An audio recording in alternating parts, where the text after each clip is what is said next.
Then Alasha, Yeah, Dasha. we come to you in the name of the Father, and of the Son, and of the Holy Spirit. So, what are our topics for today? We've got some things to talk about. I think first off, Dricus. We've got How's some Dricus? interesting things. Yeah, how's Dricus, the MMA fighter? Champ, world champ. I have to say this.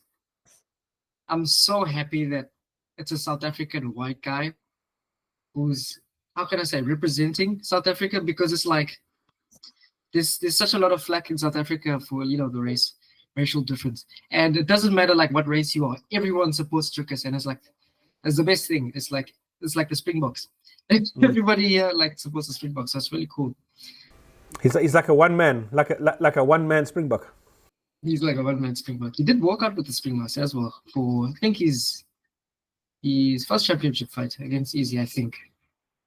But man, what a strange fighter that guy is. You know, the things that you're taught to do, he misses so often. What I've realized is that he's not scared to get hit. He's so not scared to get hit that it's almost dangerous for him, because he gets busted up.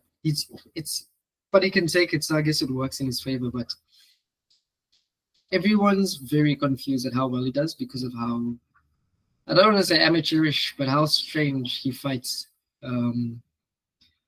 But what do you think? As someone who doesn't train MMA, if you're looking from the outside at the fights, you look at Israel Adesanya, who's very technically skilled as a kickboxer, and then you look at Dricus, who fights just like a tank, just like a bulldog. What does it look like from your perspective? How does that give you? Like, what perspective does it give you on fighting? Like, can someone win a fight? Is it important to be technical? Do you think it's important to just be able to take a punch and run through someone? What do you think? I think that if you take two people of equal, obviously, two people that are equally matched, identical, they're kind of like both tanks, and you train one and you don't train the other. The one with the training is going to go in with a game plan and is probably going to win. But I think the reality is that some people are, I don't know if people in America or overseas know what it is to be a guy like Dricus. Like what it is to be a South African and what that Afrikaans thing is. The guys are, just go have a look at some videos on a place called Brakpan, up in Brakpan. Yes. I mean, it's like Friday night sport, hey? Is to go to the pub, okay, drink brandewijn, which is brandy, and then like it was a sport, man. I mean, Joburg, when I was growing up, Friday night was for fighting. You go out, you'd be partying all night, and sure as not, somewhere along the line there was gonna be a fight. If I went once to Springs, which is close to Brakpan. Okay, and I'm 6 foot tall and about 110, 115 kilograms. I was the smallest guy in that place, by far. I spoke Afrikaans, my bad Afrikaans. I made sure they didn't think I was English. They're huge. And the other thing is the job you do during the week. A miner, come on, man. I mean, your dad works is a carpenter, right? So he works a lot with wood his whole life. Yes. You know the strength in his hands. A miner, a carpenter, these guys. You know, the Afrikaans mindset, the Afrikaans genes, the Afrikaans everything. I don't think people understand what it is. You know, it's like a totally different, it's like taking on a giant or something. The guys are, and then add to that, like Dricus, please don't hate me. I don't want to bump into the pub or anything. I'm not sure if there's all that much going on with Dricus other than his excellent fighting. I don't know if he feels the pain. You know, I don't think he's going to be on the academic side of things. I think he's really good on the athletic side, really good at not feeling pain. But what interests me is, do you think his strange style of fighting is intentional? Or do you think it's just a lack of classical, your MMA style of training? Because take me through your history. You've gone into, you say you've been training MMA, but the reality is that you're actually a Tai Chi martial artist. Mm-hmm. And this is the art that everybody, like Joe Rogan, it's like yoga, man. It's not any, tell me about that. Thinking about the fight between Easy and Dricus, right? To explain, there's a very big difference in technicality between Adesanya and Dricus, right? So and so, like, if they had the same amount of like, let's say stuff, if they had the same build, the same kind of strength, the same kind of whatever, one's gonna be more technical and beat the other guy up. It's just that he's like so crazy, and it's almost the opposite of what I've learned to do, to sort of explain, because Tai Chi is extremely technical. It's like how can I say, it's the amount that you have to know. The span of Tai Chi is massive, and people will often take a part of that scope that they see in parks and say that this is Tai Chi because that's what they see in parks. There's a massive history and a massive, how can I say, range in Tai Chi that people won't look at. And I'll be honest with you, it's not like the Tai Chi community is fighting against it too much, because a lot of them do use this mysticism to want to trick people. There are a lot of people that use Tai Chi as a medium of, I don't know, some mystic, powerful thing that's going to give you superpowers. Like they try and make it way more than what it is. And those people get the attention. Those people get all of the eyes on them because they're saying something crazy. They're saying I can hover. They're saying I can touch you and you'll die. They're saying these crazy things.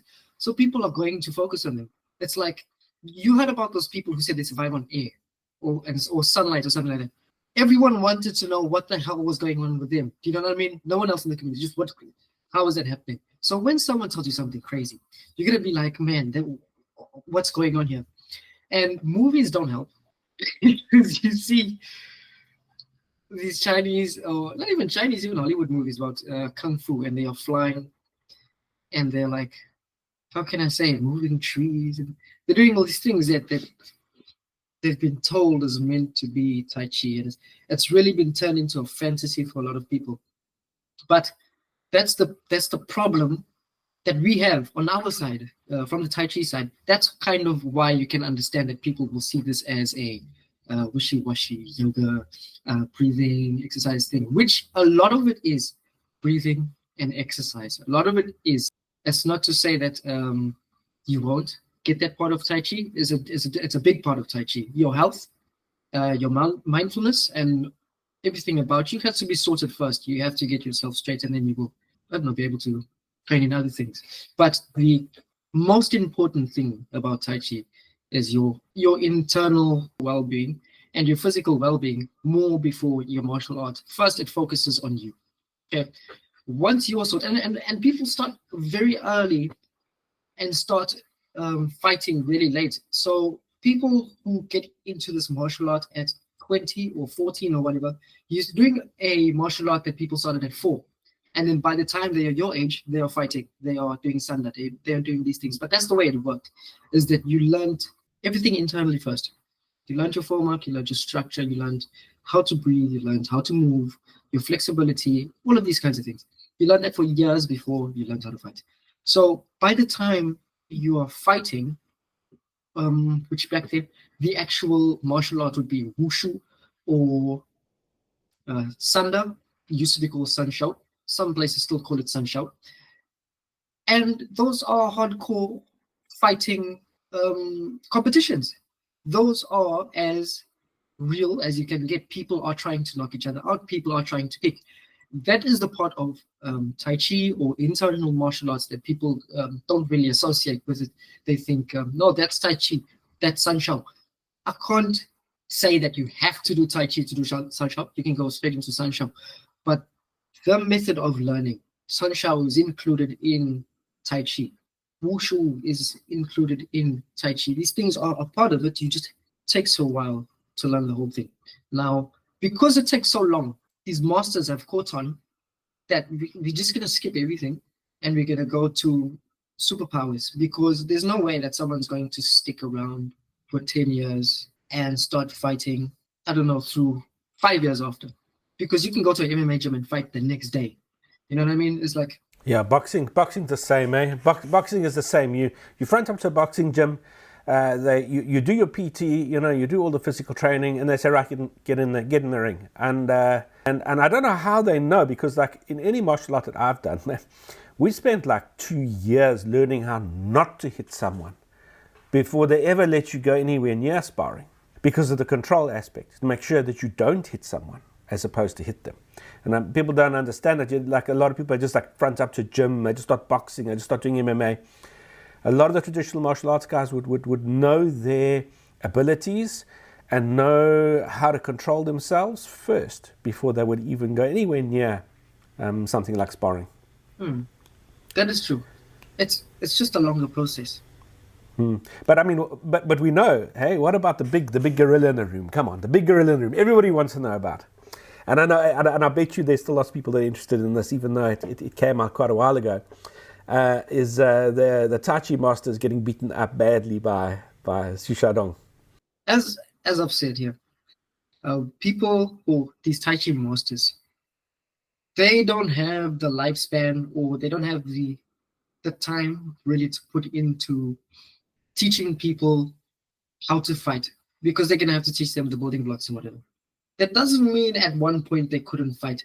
What it means is that they've more invested in the marketing of Tai Chi than they have training Tai Chi. These masters, you can't tell me that there isn't a really, really, really bad boxing coach. You can't tell me that there isn't a really bad MMA coach. There are terrible coaches everywhere that don't need money or something, or just would love to open up a gym. There are lots of people like that. And I'm not saying that these Tai Chi masters need money. They're famous. The Chinese love them. But they love them because of stories. They love them because, mysticism, because of but they don't see them in action ever. They don't see them a big part of Tai Chi is hiding the weapon, you know what I mean? And they use that to their advantage. It's like, believe me, I can fight, just believe that I can fight, because I've been doing this for so long, just trust me. And everyone's like, okay. But then you can't hold that lie up for long, because there's going to be someone like Xu Xiaodong who's going to say, I don't believe you. And we shouldn't believe everyone. We shouldn't believe some guy who just says they can fight. You should be able to go to where they train and see fit people who train both in Tai Chi, if it's Tai Chi school or whatever, as well as sparring. Sparring is essential if it comes to fighting. You have to know what it feels like to get hit. You have to know what it feels like to hit someone. It sucks. And that's the part that people are scared of. So they don't really want to do it. But if you would like to learn how to fight, you have to learn how to get hit. And that's the part that they don't really touch on in these martial arts schools. And you've done Tai Chi with a traditional Tai Chi school, and you've done boxing.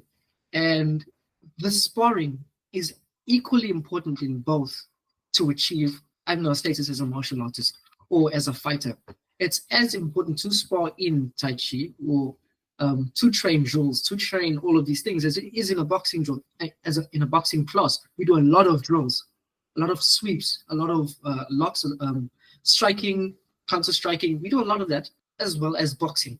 When you went to boxing, Dasha, how did it translate the drills we did, the exercises we did, the sparring that we did? How did it translate to your boxing experience? Okay, well, the first thing is look at my age. I'm over 50. And I fronted up to a fantastic boxing gym here in Tauranga Freestyle here in New Zealand. And the reason, as you know, is because I was training with you and at your school. And then when I came here, we had to convert that to training online, and I wasn't going to get any sparring. So that was the main reason to go to boxing. And it was, well, I just want to say this. What is clear to me about the masters, the Tai Chi masters, is it doesn't look like to me those guys have ever stood in a boxing ring and sparred in their lives. I mean, would Xu Xiaodong demolish the likes of me at 50? Definitely. No question. No question. Would he have demolished me in my 20s as a professional, as somebody who's trained professionally? Yeah. I have no doubt that he would have done the same thing. So even age wouldn't matter. The question is this. I think what a lot of people could see from from how badly the so-called Tai Chi masters got beaten up was that it's almost like there was no training in sparring at all. And I think it's a testament to our school, your school, and the amount of sparring that we've done. I can actually play a video if you want. I won't be able to play it. Of my first, we've got it on file here. This was the first time I walked into a boxing gym in my life, having only trained in Wing Chun in my 20s, and for about the last 4 or 5 years in Tai Chi. So I am a Tai Chi martial artist. That's it. Okay, and I'll just show you. I'll just share this quickly.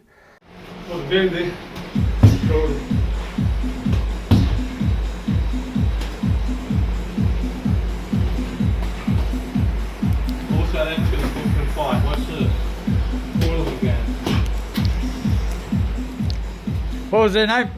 Bota. All South Africans, man. They can always. Hey? Bota. Good. That's it. That's good. That's it, nice. Move to the side, Alistair. Keep moving around. Throw your jab out. Right two or right hook. French jab hook. You're going to be in trouble. Right, that was good. Good job. Good job. That's all right. That's all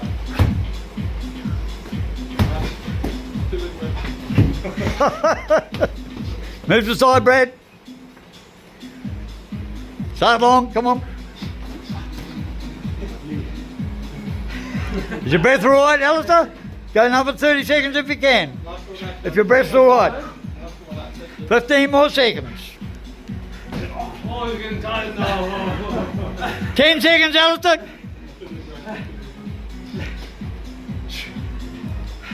Okay, time to pump. Very nice. Was fun. It was so fun. It was so fun. Hey, sure.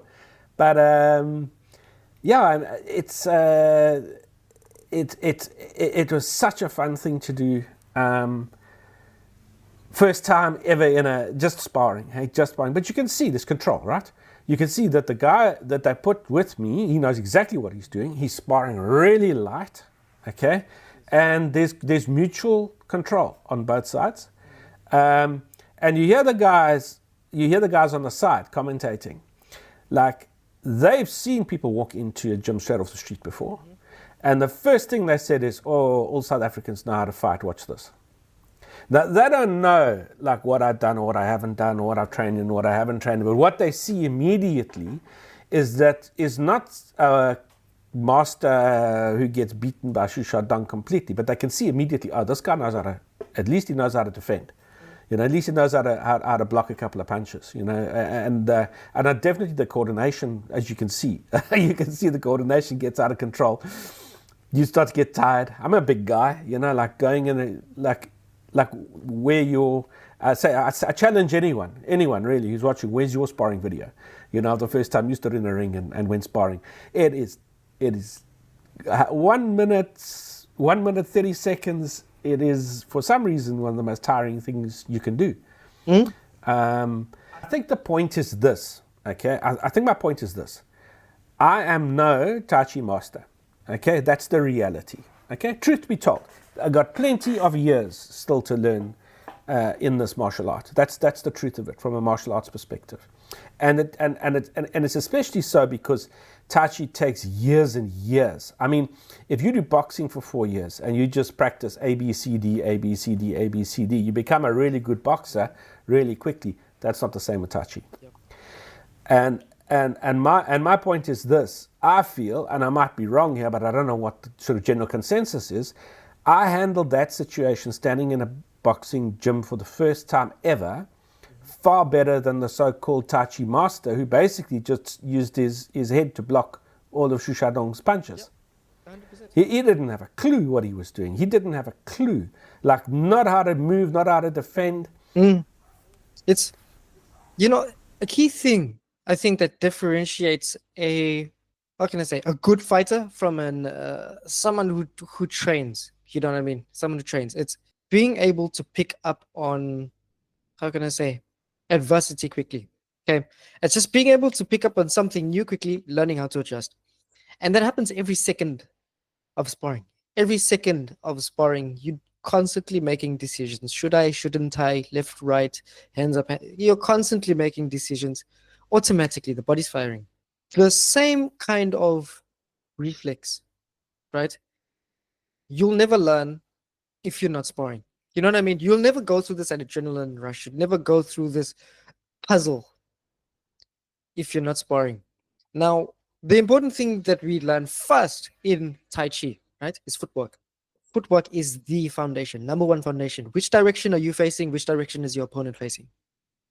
Is he facing me? Am I facing him? It's a completely not even serious. It's like if it was part of a subject, it would be a textbook. It wouldn't be a paragraph or an exercise or a section. It would be a textbook. It's a massive part. Learning how to turn your feet, learning how to kick with your feet in different directions, kicking in different directions, doing everything in every different direction. The movement that you learn from Tai Chi forms, from doing it, and we don't always do it slowly.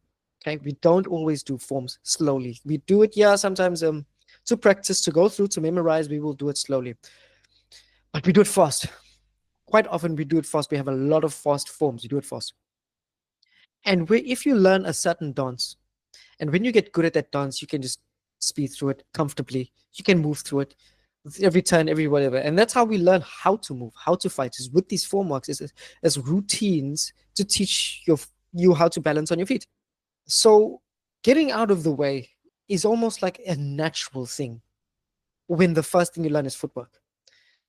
Getting out of your opponent's vision, getting on the outside of their shoulder, getting in certain positions is almost inbred by the time that you are sparring, by the time that you fight. It's almost, I don't know, the first thing you think of, I need to get on the outside, behind the shoulder. I need to move sideways, whichever direction he moves, I'll move in the opposite direction. I have to, my feet in certain positions will give me better balance than you just know these things. So when it comes to movement, there's no hiccup, because you just reflex. These are no longer decisions that you have to think of now. These are decisions that your body's making for you. Now, to learn a skill like movement, just basic movement, gets you out of half the trouble. Okay. Because the other half is that you have to hit the person if you're in a fight. But the first half of trouble is solved with your footwork. They're not going to hit me. I mean, I'm not guaranteeing you that you will not get hit in a fight, in sparring, in whatever. You will get hit. Yeah, no one's a ghost. You know what I mean? You're gonna get hit. So learning how to move with getting hit, not being bothered by it, being able to just move freely is a fundamental part of Tai Chi, of our training. Dasha went into boxing. I don't know if you've seen a lot of high school fights or people on the street coming to challenge boxing coaches and whatnot. They swing for the moon, man. They go crazy. They try and knock someone's head off, and they end up two things. They end up completely missing and throwing themselves off balance, and not even being able to look in the person they're fighting's direction. They can't even look in that direction because they are so crazy with it. The second thing is the learning part of sparring. Street fighters, high school, but they don't give a damn about what their opponent's about to do. They just would like to land something. You know what I mean? In a high school fight, kids just would like to land something. Street fighters would just want to get that headshot. But with your sparring, because of how technical the training was in Tai Chi, because of how important the control was, you lasted a lot longer than anyone else would off the street in a boxing, in sparring. It is hectic. Lasting that long is impressive. And take anyone off the street, take a Tai Chi guy. Look what happened. The Tai Chi guy, which is Dasha in this example, lasted way longer than anyone on the streets would. And whoever has boxed and taken boxing training seriously, you know the difference. You know that lasting that long constantly moving, constantly jabbing. It's tiring. And for someone who's just done, Tai Chi, this lovely soft thing, he went in and did bloody well. He never threw himself off balance. He kept moving. He kept giving and trading. And he was started learning, looking at what the opponent's doing, looking at his twitches, maybe seeing how he likes to strike. You start learning. You don't want to just go all out immediately. To me, you cannot say that Tai Chi is not useful in the fight. You can't, to me, with what I know, with how I've trained, with all this experience. And looking at Dasha, and I think he's been training with us for 4 years, I think, 3 or 4 years. And that's before, that's before people are meant to be training for like Sunday competitions and what. We never trained really for Sunday competitions. We just did our sparring, our natural sparring. We never went into a training camp. We never, we never did these things. We did plain sparring. And he did so much better than anyone else would in boxing sparring. It's a big difference. When you look at those Chinese masters who just don't do any sparring, they've just got visions that they can beat anyone up. They just, they love themselves. Where do you get these guys who go up against a man who's trained to punch people? Xu Xiaodong is not just any guy off the street challenging these masters. He was a professional. He was a coach. Xu Xiaodong is a very good fighter. He was a professional, and it takes a lot to become a professional. He's a very good fighter. And what he did was absolutely demolish someone who does not train sparring, who does not train in getting hit or hitting people. He just thought he would land up in this fight and that's what happened. And there are a lot of people watching delusional people get corrected or get sorted out. Sometimes, it's entertaining and whatnot. But this guy genuinely did not know what he was doing. Genuinely, you could watch this at anyone. Anyone who has trained, anyone who hasn't trained could see. That person, whether he was a Tai Chi guy or a Jiu-Jitsu guy, he didn't train. He didn't do sparring. He mostly spoke and taught. That's why he got demolished by a ex-professional fighter. I don't know how well I would do against Xu Xiaodong, but I know I would do very well against most people. I know Dasha would do very well against most people. But I would like, if anyone has not doubts, if anyone is completely given up on Tai Chi, I live in Cape Town. Okay, I'm not going to give you my address, but I'm open to sparring with people who are, first of all, okay in the head. I don't want to challenge you to a to-death fight. I'm not challenging anyone to Mortal Kombat. But if you see how the training works, if you see what it takes to actually become good at Tai Chi, good at Sanda, good at all these things, I'm very open to, I'm not killing or whatever, sparring or whatever, but to train with people.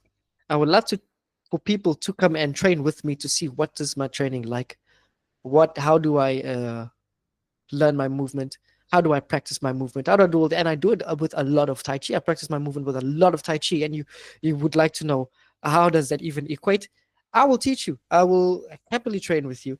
It's something you must experience, and then you'll be telling everyone else, no, guys, listen, Tai Chi is serious. It happens to everyone. No, Tai Chi is serious. It happens to everyone.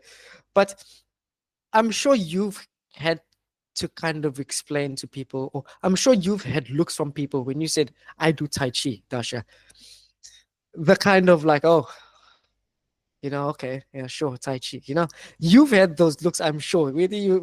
And Dasha, you used to train in Wing Chun, okay, which people do, shall I say, respect more than Tai Chi. You've done Wing Chun. People believe Wing Chun has some Mortal Kombat or, some martial arts backing.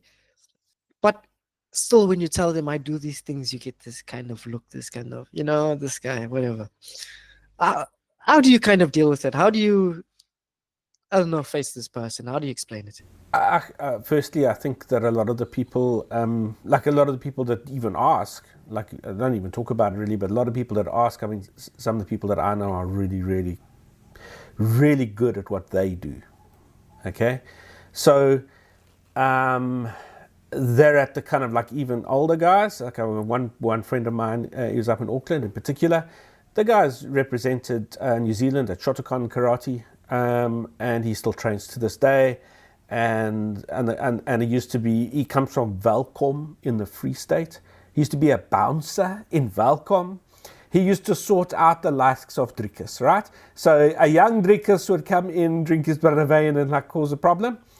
This guy is the guy who would come in and be the enforcer and make sure that Dricus behaved and went home, behaved himself, and sat on his hands like a good boy.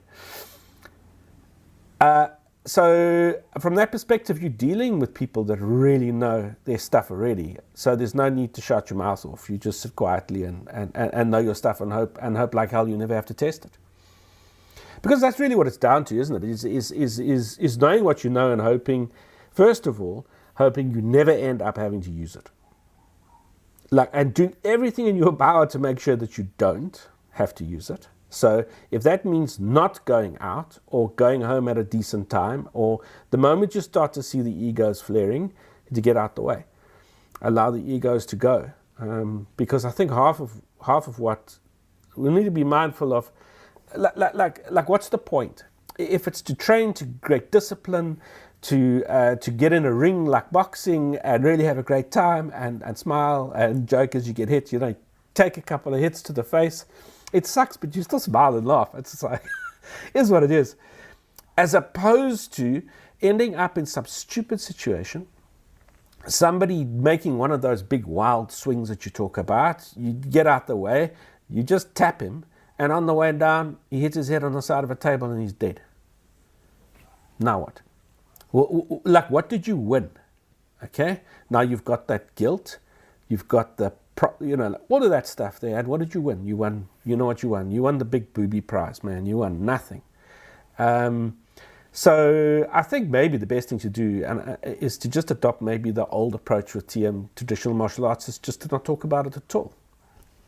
Other than, hey, I do this training, it's really great, and if you wanted to join, if it was something that brings discipline and it's like, do you want to, if you wanted to join, like please do.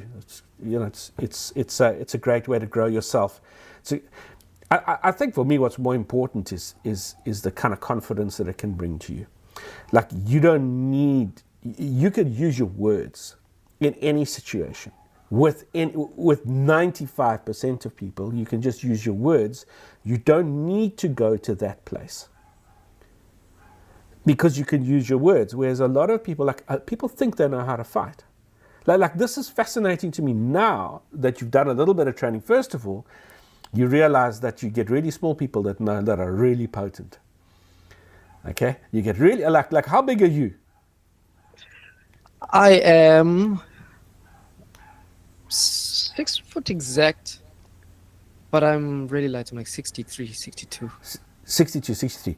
Is there any evidence? Is there any evidence to show, if you go out tonight, okay, or tomorrow night, because it's a bit late in South Africa now, probably, is there any evidence to show that you know how to handle yourself? Like, upon first sight, no, I don't think so. I'm quite and I'm quite friendly, actually. I'm quite friendly, and I keep to myself. And I'm not a big person. I'm quite, as you can see. But there are lots of people, you'll go out and they'll be shutting their mouths off. I don't tend to go out, but when I do travel and I've got like guys with me that are part of a team for some of the work that we do, like we might go out to a pub or whatever, and it just amazes me that there's always these people, they're shouting their mouths off, and getting all big, and like the egos are coming out and the guys are trying to go, and I just look at it and I go, oh yeah, you just don't know. You just really don't know. The best fight I ever saw, I was very young. I was in Hillbrow in Joburg, and I was very young. I was too young. I should not have been there. Okay? And the best fight I ever saw was a guy about 4'5" or something. He was a tiny little guy, and he looked like your typical nerd. Hey? He looked like an absolute nerd. And I remember the situation vividly. He was standing on a staircase, and this giant of a man was like trying to have a go at him. Like, I don't even know what happened. And the best fight I ever saw, what this little guy did? He just pulled out a can of mace and he just sprayed the guy in the face. and that was it. Fight over. You know, that is the ideal fight. You know, someone's upset. They're upset at someone else. A can of mace pops out. No one's upset anymore. That guy's just got burning eyes. You know what I mean? It's just a problem solved. And man, you know, you never hear. At least I've never heard this. Tai Chi man gets drunk in a bar and boom, boom, boom, boom. Tai Chi man dies. Because it'll be clear if someone's a Tai Chi practitioner. We love it. We put it everywhere. It's on my social media. We love it. And anyone who knows that person will know they do Tai Chi. And I promise you, if any newscaster could find a story of a Tai Chi guy going crazy and beating up a bunch of guys in a bar, that would make headlines, I swear. But it doesn't happen because, like I said before, first, however many years of your training is just on yourself. If you've got your head on your shoulders in the right place, and you know how you feel about yourself, because a big part of fights is how someone feels about themselves. They felt offended by something, they felt humiliated by something, ego gets in the way, and they need to prove a point. When that is solved in your head and you are, how can I say, emotionally mature, I wouldn't say emotionally mature enough to see what the result is. It's like, yeah, we can get into a fight, we can do all these things, but thereafter, really, what's gonna happen? You're gonna be hurt, I'm gonna be hurt, maybe. It's just what. And just for you to say, okay, I beat you in the fight because you irritated me and you made me look stupid, that's like, that is a you problem. First, that is a problem with this. If someone can, with words or just, how can I don't know, if someone could get you so upset that you just want to punch them, they're not really the problem, because there are a lot of people like that. You know what I mean? We live in a world full of people who would just love to get you crazy off your head. I mean, you could look at Instagram, social media. People love shit comments. You know, if you can't cope with your, how can I say, how you feel about yourself, if you can't cope with your own self-esteem, if you can't recognize what you are, what your goals are, if you can't, if you can't identify yourself and be happy with yourself, what you've identified, you're not going to be able to avoid these. You know, I mean, you're not going to be. Someone can call you something to your face. It won't be true, and you know it's not true, and you get upset. Why? It's because you haven't accepted it yourself. You know what I mean? They call you a word. There's a part of you that kind of believes them, and that's what kind of sets you off. And if that's out of the way, nothing's going to set you off. You're not going to try and set someone off, because you're going to understand what is the point of this. It doesn't really mean anything. Once you get past these stages, which you learn very early in Tai Chi, and I must be honest, boxing does a fantastic job as well. You know what I mean? There are lots of martial arts that do a fantastic job of getting you in the right place. Boxing is fantastic. It's amazing. If you don't do Tai Chi and you do boxing, it's fantastic. It's amazing. You're doing well for yourself. You got your head in the right place. As well as you can defend yourself. Who doesn't want to be able to do that? Once you get this in your head, okay, I'm a decent person. I'm loved by God. I'm the positive person that I can be. I'm proud of myself, and you can smash this guy's face. You're confident in this. I can fight. I can protect myself against a lot of people. Will I feel the need to show that off? No, there's no reason, but that is very important. You know what I mean? Knowing that you can handle yourself. And that's what stops a lot of people, is that I know I can handle this person. I can genuinely handle this person, but this person doesn't feel very nicely about himself. I'm reminded by something. Sorry to interrupt you, but I'm reminded by something that Jordan Peterson said, and it was something to do with the biblical passage. It was Something about the meek will inherit the earth. It was something about being a non-violent state. I'll have to find it again, which biblical verse he was talking to. But what he was saying was that it's not what people think it means. He said it meant to be carrying a sheathed sword. And I think that's what good martial arts should be.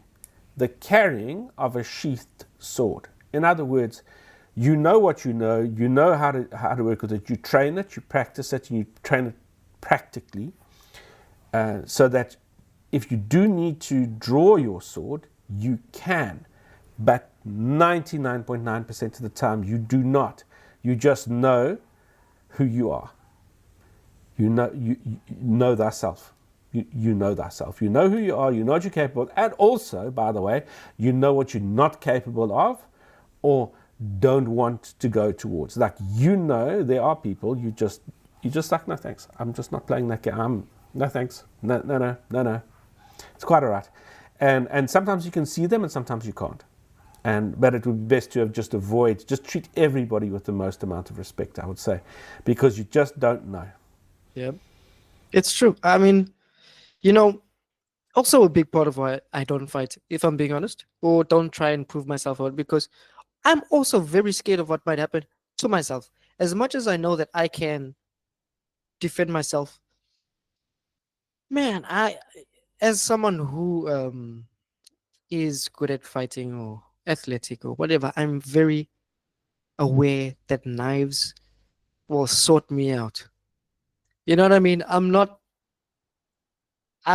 made of metal. We're all made of skin, and it takes a mistake to make you. It takes a whoopsie daisy for you to get stabbed by something. You know what I mean? It's like that example. You hit some guy, he falls over, cracks his head upon a corner. The same thing could happen to me. The exact same thing.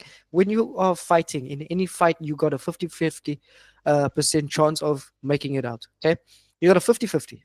If both just beat each other up and then walk away, whatever, you are lucky. You are the 50% that made it out of a fight. You know what I mean? That is the good thing.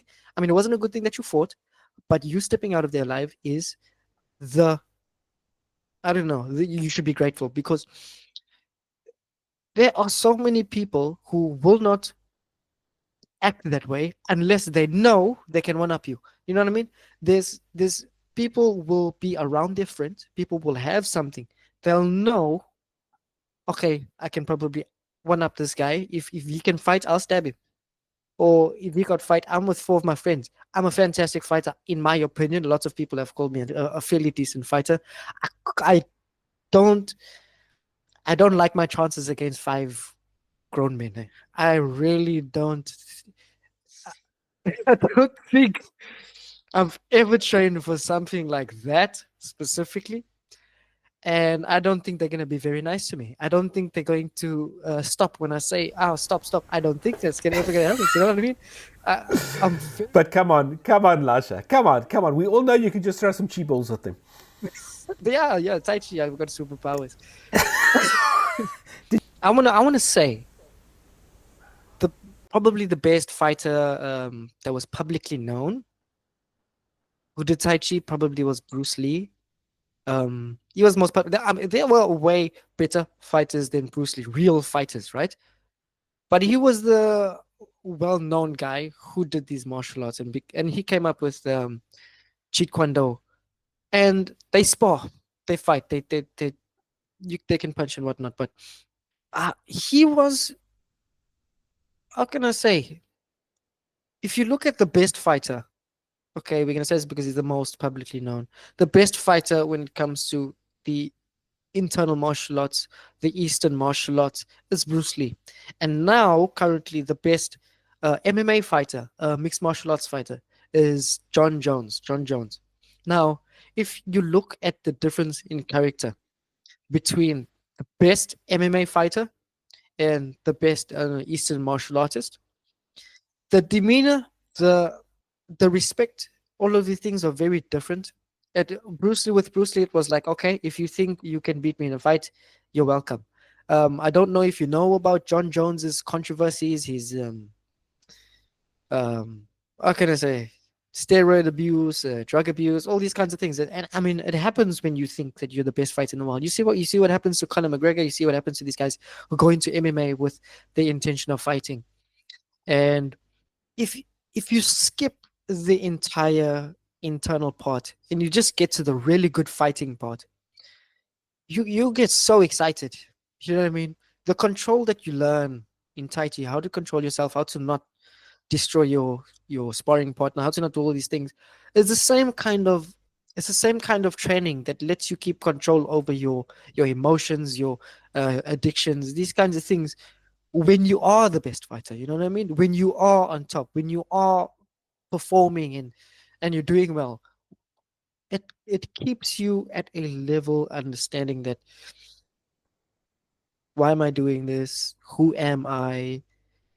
You know, that kind of thing. And people who just want to learn how to fight quick, yeah, okay, you'll do a good job to defend yourself, but you're going to get into a lot more situations where you need to prove yourself than someone who does Tai Chi or internal martial arts, or, you know, even if judo, whatever.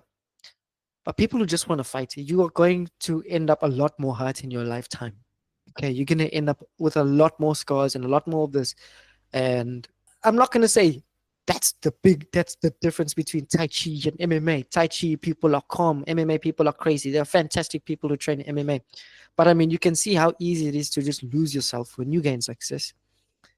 And if you have an anchor, something that calms you down, that makes you think, it's a different world, you know. You just last so much longer. And it's a very ironic thing that Bruce Lee is the example, because he didn't live very long. But you want a longer life, man. You want a long, fun life. You don't want to, I don't know, some people want a short, crazy life, but I want a long, lovely life, you know, a long, healthy life. I want to be able to do things when I'm in my 70s. I want to go see places, whatever. And, you know, the control I have is going to keep me out of fights, and I'm not going to get injured. I'm not going to get my ankle broken. I'm not going to get my neck twisted. I'm not going to get all these things done to me, unless it's in a cage, maybe. But that I consent to. But I'm just not gonna have all these troubles that MMA fighters or just people who love to fight. I'm not gonna go through all those troubles. You know, I'm not gonna have the same medical bill as him. That's the plus. And it's just, you know, something to think about.